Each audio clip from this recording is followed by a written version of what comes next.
Halo semuanya, kenalin nama aku Asnirut Namika Nainggolan dengan NPM 21711007. Di sini aku mau ngejelasin tentang perkembangan media massa. Sejarah media massa diawali dalam bentuk surat kabar dengan cara ditulis kemudian dicetak. Surat kabar pertama di dunia terbit pada tahun 59.000 Masehi di Roma, yaitu Acta Diuma pada zaman Julius Caesar. Surat kabar tersebut masih berupa tulisan yang diukir pada batu. Dan kemudian pada tahun 1605 muncullah surat kabar pertama yang dicetak, yaitu Relation, yang diterbitkan oleh Johann Carolus di Jerman dengan menggunakan bahasa Latin.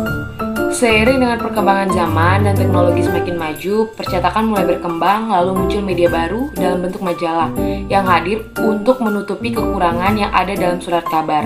Majalah juga bersifat lebih ringan atau lebih mudah dipahami oleh masyarakat dibandingkan dengan surat kabar.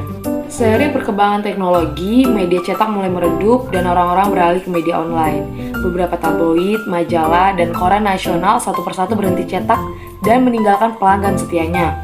Beberapa di antaranya majalah Jasa Keuangan Indonesia, tabloid Gaul, dan harian Jurnal Nasional yang gugur pada tahun 2014. Setahun berselang menyusul koran Tempo Minggu dan harian Bola yang juga gulung tikar pada tahun 2015. Hingga tahun 2018 tercatat lebih dari 20 media cetak lenyap dari peredaran. Lalu pada tahun 1920 muncullah radio, media massa baru yang lebih cepat untuk menyampaikan informasi atau berita dibandingkan dengan surat kabar. Radio populer pada Perang Dunia Kedua dikarenakan radio mampu menyampaikan dan menyebarkan informasi lebih cepat mengenai peperangan pada masa itu. Kemudian setelah Perang Dunia Kedua berakhir, popularitas radio pun menurun dikarenakan munculnya televisi yang lebih bervarian dibandingkan radio.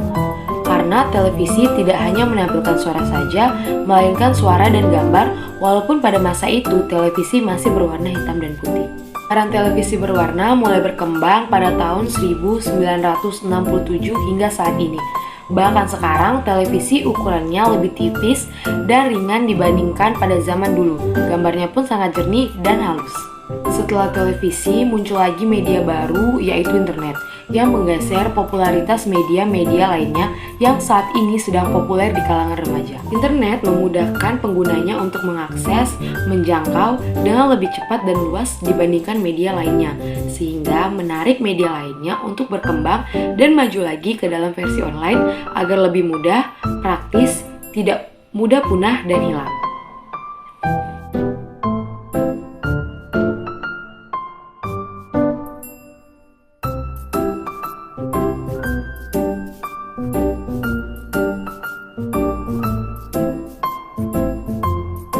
Sebagai generasi muda yang cerdas, kita sebaiknya tidak melupakan berbagai media massa yang telah menghiasi dunia perberitaan di Indonesia.